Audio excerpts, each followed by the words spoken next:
Ġie ppubblikat il-European Drug Report għal din is-sena, analiżi li titfa' dawl fuq traffikar u l-abbuż minn sustanzi illeċiti fil-pajjiżi kollha tal-Unjoni Ewropea. Dan ir-rapport juri li pajjiżna għandu t-tieni l-ogħla rata ta' imwiet b'overdose fost iż-żgħażagħ meta wieħed jikkumpara ċ-ċifri ras għal ras. Fil-fatt huma biss iż-żgħażagħ fit-Turkija li qegħdin f'sitwazzjoni qar minn dik ta' pajjiżna. Fuq livell Ewropew l-imwiet ikkaġunati mid-droga qed jonqsu fost iż-żgħażagħ ta' bejn l-20 u d-29 sena. L-abbuż iżda qed jiżdied fl-adolescenti u żgħażagħ li għandhom bejn 15 u 19-il sena. Hemm ukoll rata ta' imwiet li qed tiżdied fost l-anzjani li abbużaw mid-droga. L-akbar rati ta' imwiet bid-droga huma dawk ta' l-Iżvezja u r-Renju Unit. 3/4 tal-vittmi ta' overdose kienu rġiel filwaqt li l-età medja tal-fatalitajiet kienet ta' 42 sena.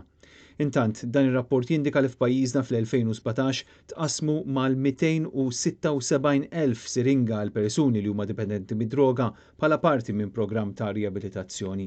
L-aħħar statistika tindika wkoll li f'Malta ġew sekwestrati xejn anqas minn 188 kg ta' kokaina, 5 kg ta' eroina u 17,000 kg ta' raża tal-kannabis.